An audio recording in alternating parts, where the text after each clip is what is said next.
Mais uma triste notícia vindo da Argentina, mas nem de perto isso é uma surpresa. O país parece que novamente quebrou. O que isso significa? Que ela não tem mais dinheiro para honrar os seus compromissos, nem tampouco pagar importações. Mas não é de hoje, por isso que eu falo que isso não é uma surpresa.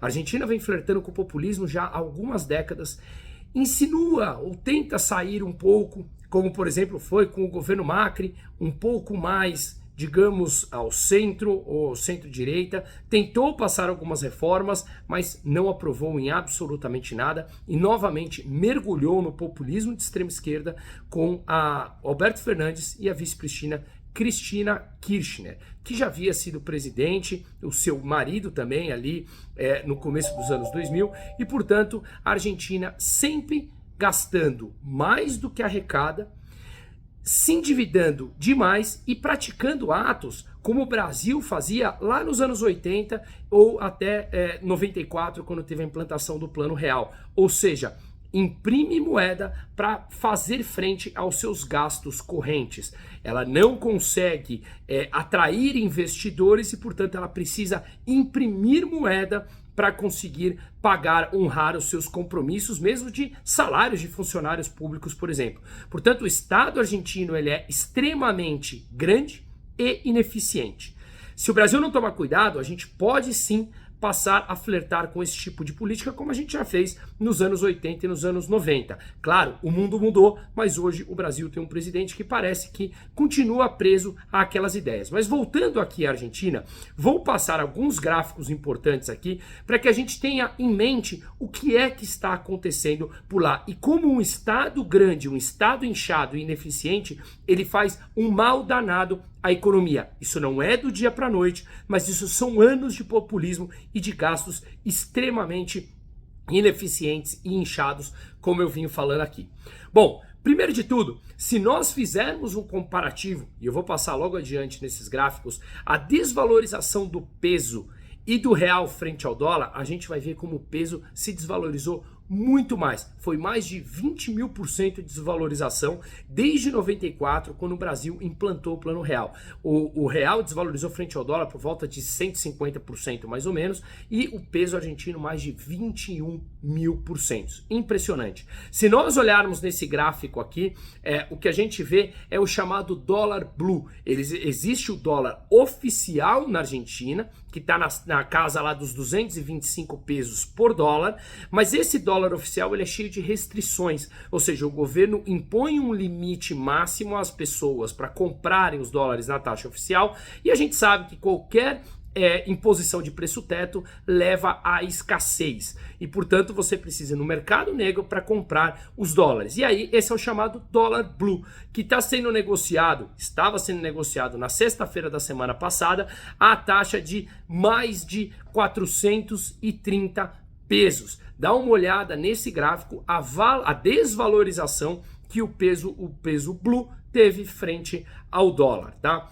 Seguindo outros dados aqui, se a gente entra no site de cotações de pesos da Argentina, a gente vê que você tem um verdadeiro cardápio de dólares. É a mesma coisa que aqui no Brasil não tivesse apenas R$1, ou seja, R$1 está mais ou menos, $1 está mais ou menos R$5. Não, você tem diferentes cotações, uma vez que o câmbio oficial fixado pelo governo, obviamente, leva à escassez de moeda e não tem absolutamente eficácia alguma. Portanto, o governo argentino, ou até mesmo o mercado negro, vai criando outros pesos para que ele possa ser usado para aquelas ações específicas. Um exemplo, como a gente pode ver na tela aqui, o dólar turismo ou o dólar blue. Agora, veja a diferença de cotação. O dólar turismo a 394 pesos, o dólar blue a 442 mais ou menos. Aí você tem o dólar Qatar, o dólar luxo, o dólar Coldplay, que foi quando o Coldplay foi fazer um show para lá, e eles usaram isso como cotação e virou um nome. Parece até uma piada. Você tem também o que eles chamam hoje de dólar soja e dólar agro, ou seja, qual a cotação que você vai usar do dólar frente ao preço para exportar. Eles querem estimular a exportação, enquanto isso o dólar oficial permanece preso naquelas cotações ali de 217, 220, 225 pesos, enquanto no mercado paralelo todos os outros dólares chegam, como a gente está vendo aqui, a mais de 400. Portanto, uma desvalorização muito maior do que o dólar oficial, que acaba não servindo para absolutamente nada, uma vez que com a imposição do preço teto dele, você tem escassez da moeda, tá? Se nós olharmos aqui agora, esse foi na última sexta-feira a cotação do dólar oficial, portanto muito mais baixo como as outras que eu falei. Seguindo aqui, o que eu coloquei nesse gráfico foi a desvalorização do peso, essa linha azul, tá? Frente ao dólar, e a linha do real. Se nós percebermos, a linha do real ela tá um verde praticamente lá embaixo, de forma horizontal no gráfico, porque a variação, mesmo sendo de mais de 150%, como eu falei, ela ainda, jogado nessa escala aqui, a gente não consegue ver muita variação do real. Mas bom, lá em cima, onde está em amarelinho, a gente consegue ver que o real frente ao dólar está mais ou menos 5,04, 5,05, enquanto o peso oficial para 218. Mas repare a abertura, que a gente chama de boca do jacaré, como ela abriu, o peso desvalorizando muito mais do que o real ao longo desses anos. E isso tem muito a ver com o que eu falei no começo do vídeo, em que o governo argentino continua imprimindo moeda para fazer frente a seus gastos correntes, e no Brasil isso se tornou proibido já tem uns bons anos, logo depois da implementação do plano real, tá? O que obviamente faz com que a inflação fique mais controlada. A inflação na Argentina bateu 103,4%, ou melhor, 104,3% na última leitura. No mês subiu 7,7%. No Brasil, no ano ficou em 4,65%. Na Argentina, no mês, 7,70% e no ano 104,3%. Portanto, essa impressão de moeda sim acelera demais a inflação por lá. Voltando aqui nos gráficos, tá? Essa é a inflação argentina. Olha só a explosão que a gente vê, principalmente nos últimos 5, 7 anos, de forma absurda. Lembrando que a inflação é o imposto mais perverso, uma vez que ele tira poder de compra da população e ela é a consequência da desvalorização da moeda. Ou seja, uma desvalorização de moeda leva à alta dos preços, como a gente falou aqui. Seguindo nos gráficos, essa é a dívida da Argentina frente ao PIB. Tá? Isso está na casa dos 85% na última leitura, ou seja, a Argentina tem uma dívida de 85% frente ao PIB total. No Brasil está na casa dos 73%, 74%. Tá?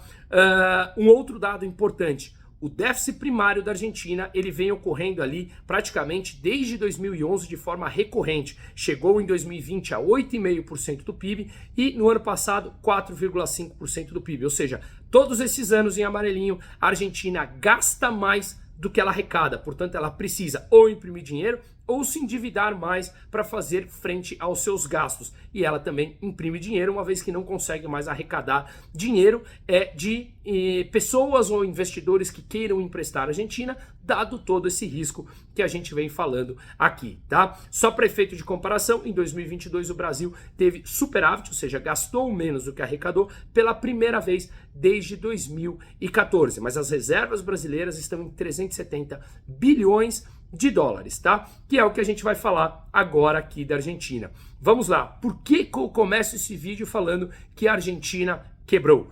Nesse final de semana, durante o feriado aqui no Brasil, começou a circular notícias de que as reservas líquidas do Banco Central argentino se tornaram negativas. Ou seja, é o que a gente vê nessa última coluna aqui, na data de 15 de março de 2023, no primeiro número lá embaixo, em menos 5,1 bi. Ou seja, o governo argentino, ele está negativo. O Banco Central não tem mais reservas líquidas. O que seria reservas líquidas? Olhando aqui em cima, a gente vê que tem as reservas brutas por volta de 37 bilhões de dólares, as brutas, só que quando você debita todos os pagamentos que a Argentina tem que fazer, fazer, isso se torna negativo, menos 5 bilhões. Esses dados foram retirados ali do Banco Central Argentino e de outras fontes que está cada vez mais difícil conseguir dados verdadeiramente oficiais ou fidedignos vindo da Argentina, tá?